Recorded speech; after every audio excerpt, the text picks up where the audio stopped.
Hello,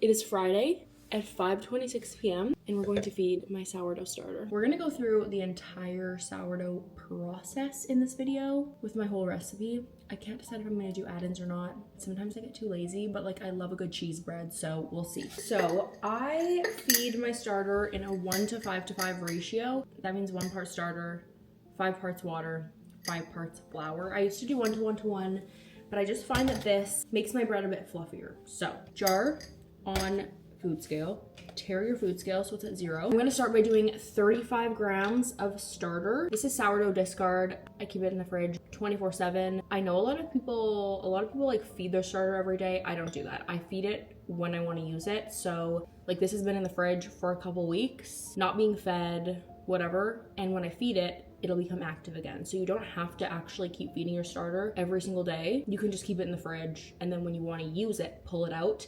If it's been a really long time, sometimes you'll have to feed it a couple times before it starts activating, just because, you know, she's been neglected. So 35 grams in the jar. Once again, tear the scale. Then we're doing 175 grams of warm-ish water. I'm gonna mix this before adding my flour just so that it's well combined. And then we're doing 175 grams of all-purpose flour. I don't use bread flour. I don't use any special flour. This is literally just all-purpose flour. Some recipes obviously call for different flour, not mine. Now I'm just gonna mix this all together. People say not to seal this. I'm going to. I always do. And you know what? It's at my own risk. If it explodes, you can tell me I told you so. Elastic band around the jar. This is just handy because it marks where it started, and then you can see when it doubles in size a little bit more accurately. I mean, it doesn't have to be like perfect. Typically speaking, this will more than double in size. Like it'll be up to here, which is great. And in the morning, hopefully she is active and I'll show you. And then we can keep going on our sourdough process. Okay, I'm gonna take all my rings off because I don't want to get dough in them. Oh god, my fingers are swollen right now. Okay, put our food scale. Put our bowl on it. Okay, now we're doing 320 grams of our active starter. See how it's like doubled in size? And then it's also bubbly. So that's what you want. So we're doing 320 grams. It's usually this entire thing. Then we're gonna do 10 grams of sea salt, or like 2 teaspoons or so. Take this off the scale, give it a good mix. Now that's a little bit mixed in, back on the scale. And we're gonna do about 800 grams of flour. Then we're gonna mix it a little bit, just to kind of incorporate everything. This is what it looks like. We're gonna dump it out. We're gonna knead this for about 7 to 10 minutes, 5 to 10 minutes. It really just depends on how quickly it comes together. You're looking for a texture over a time.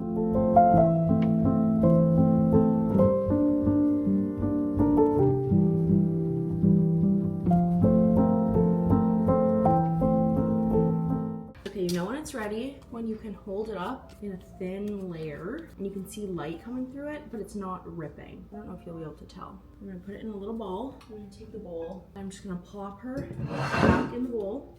And I'm gonna take a clean dish towel and just cover it and leave this on the counter for 3 to 4 hours until it doubles in size. Hello, I'm back. A few hours later, it's 2 p.m. So it's been like 4 hours maybe? Perfect. This is exactly what I wanted. She's more than doubled in size, just like the starter. So, next step, I'm taking my Banneton baskets. You can use just like round bowls if you want, like little mixing bowls. Or you can buy these. I'll link them on Amazon. I'll link the sourdough kit actually. But they're really, really handy. And these are liners. So I usually use these as little lids. Maybe today I'll switch it up and use them as liners. So you put them in the bowl. Whenever I use them as lids, someone has the nerve to comment, "These are liners." I know that. Yeah, no, I did know that, thanks. But I use them as lids. If you want to use them as liners, guess what, girl? You should do that. We have our little baskets. Okay, dump her out. Wait. Wow. Now at this point you can weigh your dough if you want. If you want to like make your loaves exact. I don't really care, so I'm not going to. Now what we're doing, taking our little dough ball and cutting it in half, or about half. Sometimes I kind of like feel them to see if they feel the same. Feels fine to me. Now we're just gonna take our little dough balls and we're kind of just knocking a bit of the air out. Not all of it, but you just want to squish some of the air out and then start turning it like this and bringing the edges in. My neighbor's dog is going crazy. This is just gonna shape it into a nice little circle. I'll show you guys what to do if you're doing inclusions on the next little section. Okay, so you wanna do this until it seems like tight. Flip her around and then pull it towards yourself. Again, like tightening it and making it more round. I'm so sorry if you can hear my neighbor's dog. There we go. We have our beautiful little ball. Make sure it's all tight there together. And then we're gonna take our basket, put it smooth side down. So the part you've gathered is at the top. If you're doing inclusions, okay, same thing. Get some air out. But if you're doing inclusions, you wanna spread this thin. Then you want to add your inclusions, say cheese, you would add your shredded cheese, and then fold it in half, add more cheese, fold it in half, add more cheese, and like just keep folding it like this, adding more cheese throughout as you go and like shape it. But yeah, I'm not adding inclusions. I'm honestly just too lazy. I usually like doing one loaf that's plain and then one with inclusions. I just like can't be bothered. So maybe next weekend I'll do something fun.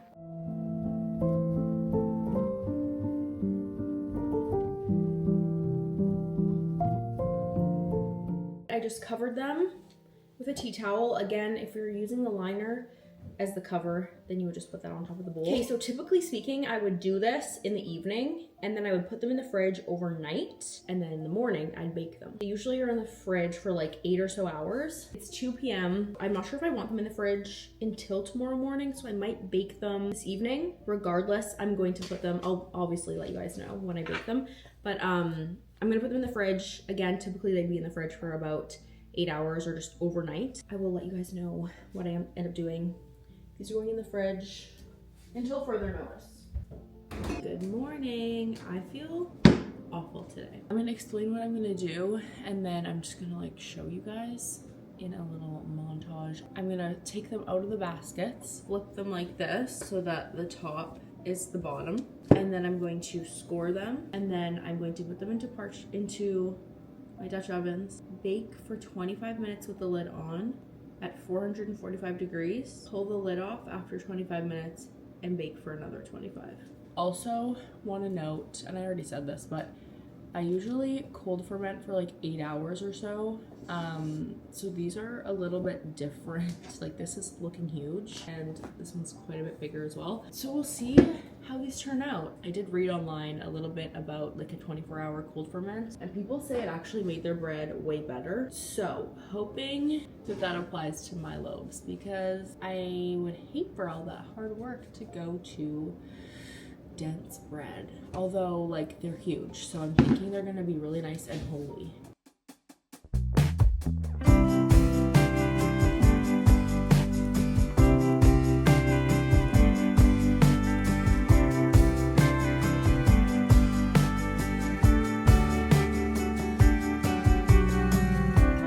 Mama says she's doing fine. Sawyer's climbing all the lines. The pastor claims it's almost time for the rapture. Okay, they're all scored and about to go in the oven. And like I said, they're going in the oven at 445 for 25 minutes with the lid on and 25 minutes with the lid off. Familiar roads, there's a broken sign that says I'm growing old. Everything's changing, nothing's quite the same when I go walking down memory. It has been several hours. It is 4:33 and I'm gonna have a 4:33 slice of toast so we can cut into the sourdough and see how it is. The weather today is so weird.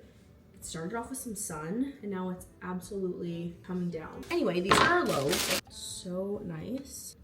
Like, gorgeous. So usually what I'll do is I'll put one in a Ziploc and freeze it. I'll probably put that one in a Ziploc. We're gonna cut this open and see how she is. I'm actually nervous because of the 24-hour cold ferment, or I guess it wasn't a full 24 hours. It was like 20 hours, but I've never done that before, so I always do a shorter time, so I'm just nervous.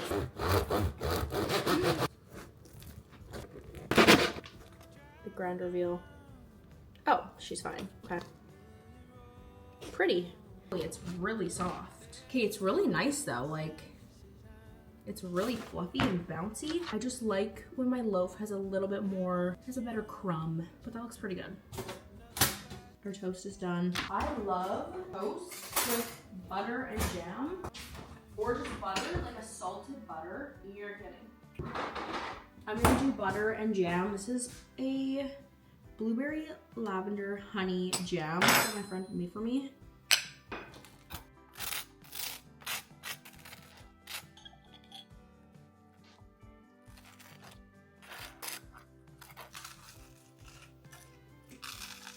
So good. Delish. I'm editing this video and realized I did not film an outro. Oh my gosh, wait, I'm wearing the same pajamas that I was wearing in that video. Shout out to Skims. If you try this recipe, which you should because I promise it is the easiest sourdough recipe you will ever make, please let me know how it goes. And also, if you have any sourdough recipes you think I should try, it doesn't have to be bread. It could be like English muffins, bagels, cinnamon buns, like anything. Please leave it below or send me a DM on Instagram or link it below so I can try it and we can all try it. And I need to get into making more things with my starter, not just loaves of bread, although I love loaves of bread. But I've made bagels, I've made English muffins, I've made cinnamon buns, but I would love to try new recipes and whatnot. So if you have any suggestions, let me know below. And I hope you enjoyed this video. I hope everyone has a great day, or a great morning, or a great evening, or a great weekend, or a great week. And I'll see you next time.